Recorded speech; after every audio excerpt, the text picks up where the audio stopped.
Is there other stuff that you just have not shown? Yeah, well, everything couldn't make the. Was 4 episodes. Right. So it was a lot. You had to pick and choose things. Like even in an area where he chooses to date people who he knows previously dated someone. He has a baby by a woman that was dating Tupac. Rappers, if there was any beefs, they would have like diss tracks. Yeah. It would be the diss tracks. Now it's just like a docuseries. This one, the timing was, I knew what it was going to turn into. The day will come when we will name names other than Sean Combs, and there's a lot of names. It's a long list already. And of course, I already know who some of these individuals are, but because of the nature of this case, we're going to make damn sure that we're right before we do that. But the names that we're going to name, assuming that our investigators confirm and corroborate what we've been told, are names that will shock you. Until the FBI told them, yo, we think that's for you.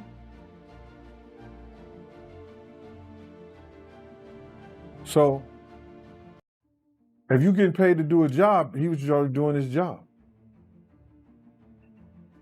So that's why I think he did it.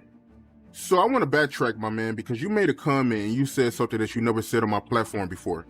You did say on my platform before that you believe Puffy, he was the target, but you never said that. Because if they got some tapes out there and it's with some underage, whether it's celebrities or not, it's gonna be crazy, bro. It's gonna be real crazy. And they're gonna have to bring that to forefront because the prosecutor's gonna want those tapes. And they're gonna do whatever they have to do legally to get those tapes.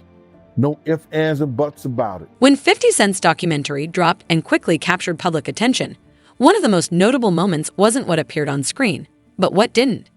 Snoop Dogg, known for his consistent presence and commentary, said nothing, no clarification, denial, or acknowledgement, just as scrutiny intensified.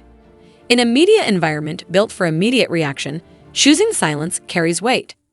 It doesn't stop questions from arising, it shapes them. The tension lingers, leaving observers to wonder whether silence is a form of restraint or simply self-preservation.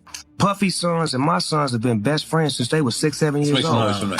I didn't make it happen and Puffy didn't make it happen. One night I was at my house and Puffy's son was over about like 9 o'clock and I'm like, cuz, what time you going home? And he like, I'm spending the night. I'm like, did you tell your dad? He like, nah, my mom dropped me off. So Kim, rest in peace, was connecting my kids with Puff kids, and they formed a friendship and a bond. When Justin went to UCLA, my son went to UCLA. When Christian was rapping, my son was rapping. When he was modeling, they was flying over the world together. So they forged a friendship and a brotherhood that me and Puff always. What you guys think? But let's go through, I want to go through this list. So, all right, we have a lot of names on this list. And I want to go through the transcription because I'll play a little bit of this video. It's just kind of annoying. It's playing a lot of music. Who put this song on? Drake. Oprah. Oprah's on every list, guys. And honestly, that's one I believe. Why is she on every list? J-Lo. Always bringing back J-Lo. And with A-Rod. Will Smith. Alicia Keys. All right, they mixed it so it sounds more depressing, and it's not. It's a very annoying edit. Andy Curtis, shame on you, calling out all the names who are involved and turned his back on him. This list is insane. Look, he knew a lot of famous people. He did. That is a truth. Not all of them are implicit in what he did. But here is the list. Here's the list. Without further ado, I will show you the list. Drake, Oprah, J-Lo, A-Rod, Will Smith, Alicia Keys, Justin Bieber, Kevin Hart, Mark Wahlberg, Snoop. Another one, himself, DJ Khaled. We could just play this the whole time. Another one. We got Swiss Beats. Another one. Kelly Rowland. Another one. Chris Brown. Another one. Maluma. I won't keep putting it. Just funny because DJ Khaled was also on the last lawsuit from Lil Rod claiming he went into the bedroom with male workers. Allegedly. So says Lil Rod. Maluma, Issa Rae, Ciara, Janelle Monáe, Lizzo, Meg Thee Stallion, J Balvin, Naomi Campbell, Jessica Alba, Peter Wilson, Gabriel Union, Usher. Usher's still friendly with him. All those parties he went to: Demi Lovato, Tracy Ellis Ross, Soiree, Julianne Hough, Diplo, Lil Uzi Vert, D Nice. Oh, it's our own D Nice. Hey, D Nice. Burna Boy. D Nice, you didn't tell me you were at a Diddy party. Paris Globel, Nicole Scherzinger from Pussycat Dolls, Cara Delevingne, Winnie Harlow, French Montana, also listed in a lot of the stuff, and many more. Jay-Z, Machine Gun Kelly, Tiana Taylor, Travis Scott were also pictured at the hip-hop mogul's birthday per snaps, which we can look at. But look, it's interesting because there's definitely, obvious names on this list. There's also a few like Tracy Ellis Ross and Jessica Campbell and Janelle Monáe and Issa Rae are more like, Hollywood liberal type people. He's got a lot. It's just a very big list of folks. Do I believe everybody on this list was involved in something debaucherous? No, I don't. When you look at the footage of the party, like he does this a lot, where he has like these fancy ones that he takes photos of for everyone to see. So and what the vibe I get is he wants, he throws these big parties. He's known for the parties. That's clear. And I believe he was throwing really big celebrity parties that were, look great, look like, super weddings. When you show up to a party, you got amazing decor and drinks and things. No doubt. I believe he was doing these events too.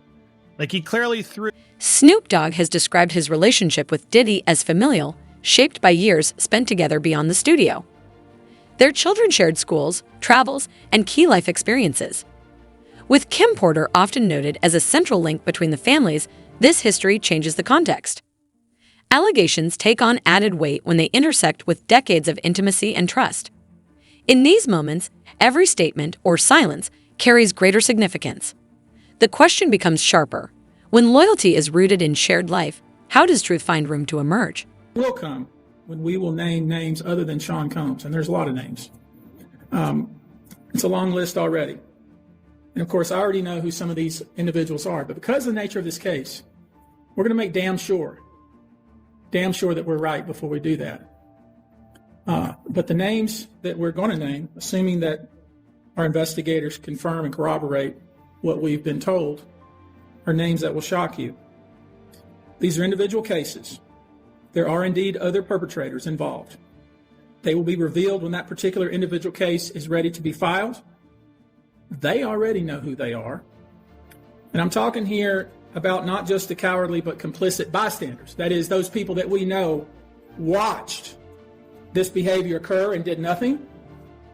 And I'm talking about the people that participated, encouraged it, egged it on. And any individual or entity who covered it up or helped cover it up. These people who know who they are should just come forward now. I would imagine, as we speak here, there are a myriad of people who are very nervous. You can't hide skeletons in the closet forever. I would expect there are many people out there right now who are desperately searching their memories as they delete their texts and data. Now, although these are, in fact, individual cases, there is a common theme. He goes in, there's a lot more, the theme being that he would bring them in with drinks, lace those drinks. If you didn't drink said drinks, you were kicked out of the party. Once they took the drink and sort of passed out, they had their way with these people. And that's the theme that was happening ongoing. But so, Christopher, I want to get your reactions, but I was taken by that part where he's really calling it out there and putting it out. Footage once considered harmless has resurfaced and is now viewed under a closer lens. In several clips, Diddy's remarks, once accepted as typical for the time, sit uneasily alongside Snoop. Because you made a comment and you said something that you never said on my platform before. You did say on my platform before that you believe Puffy, he was the target, but you never said that the post Afterward remain unresolved. These narratives persist because they were never fully addressed or clarified. Incomplete history has a protective and procedural. Yet it seldom quiets public curiosity. Instead, it reshapes it. The question becomes structural. When law limits speech, who ultimately determines what the public understands? Based on the information they found in Cassie lawsuit and the information they found in Little Rock. Big vans of girls and people back to the mansion and giving parties and stuff like that. And a lot of those stuff with their Cassie state that was something that happened, that's how the prosecutor's going to prove that. They got a ton of evidence that they got to try to prove, bro. A lot of that that if you read it, it could be circumstantial. You know what I'm saying? But they got to have witness to back it up. You just can't say that that happened based on somebody's lawsuit and what the words that they're saying. They have to have witnesses in there. And I think Puff lawyers is going to be smart enough to attack that. Right. And they claiming that Diddy, he was blackmailing his victims because he had videos from old and he was using those videos to get his victims to do another freak off. So if he was blackmailing people, especially people that work for him, see, this is what it's going to get him at. See, people think that, those people work for him, or those people, if they was artists and they worked for him, or they were engineers, or they anybody that worked for them and stuff like that, your boss cannot blackmail you. Some of those people work for him, or so he was a part of doing something. They was part of doing something for their career with him. That's why he loses that case.